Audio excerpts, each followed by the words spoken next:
जानती हूँ मदीहा, उस ड्रामे का एंड मुझे बिल्कुल पसंद नहीं आया। खुद बेचारा मर गया और बीवी किसी और के साथ चली गई। लेकिन उसकी अदाकारी कमाल की थी, खुदा की कसम। ठीक है, मैं भी आज ये ड्रामा जरूर देखूंगी। अम्मी आप भी ना, आप तो हर चीज देखती हैं। क्योंकि मुझे मजा आता है। अच्छा चलो नजमा बेटी, सबके लिए गर्मा गर्म चाय लेकर आओ। जी, अच्छा। अरे नहीं मदीहा, चाय रहने दो, हम तो तुम्हारे पैसे देने आए थे। बता दो कितने हैं। बेटी सर अपनी डायरी उठाओ और हिसाब किताब देखकर बताओ मुझे। 1 मिनट रुकिए। तो आपके हुए, ये आपके कुल मिला के बनते हैं 250। ये लो बेटी, ध्यान से गिन लो और दुआ में मुझे याद रखना। जी जी, आप हमेशा मेरी दुआओं में हैं। आपका हिसाब क्लियर हो गया। ठीक है, शुक्रिया।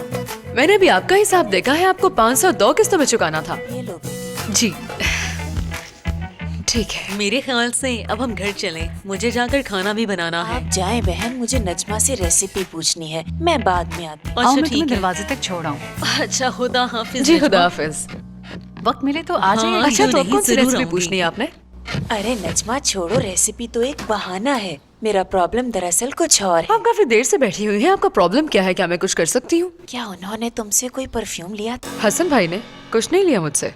मुझे शक है वो किसी और से मिलते हैं। क्या कह रही हो ये? दरअसल वो अचानक बदलने लगे हैं, आजकल तैयार होके रोजाना परफ्यूम लगाते हैं। शादी को इतने साल गुजर चुके हैं, मैंने आज तक कोई तब्दीली नहीं देखी उनमें। मैं उनकी इन हरकतों से बहुत डर गई हूँ। नजमा मुझे बताओ कि कहीं उन्होंने वो परफ्यूम तुमसे तो नहीं खरीदा?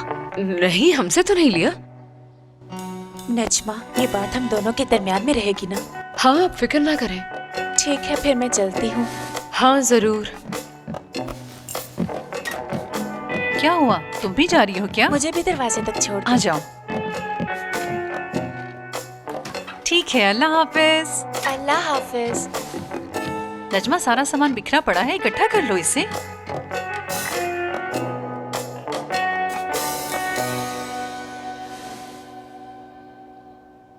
क्या हुआ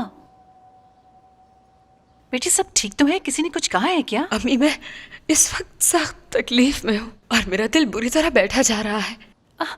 ऐसा मत कहो बेटी, मेरा भी बैठा जा रहा है। रज़ा मुझे धोखा दे रहे हैं, वो भी उस साइकाइट्रिस्ट के साथ मिलकर, और अब आप बीच में बिल्कुल नहीं आएंगी।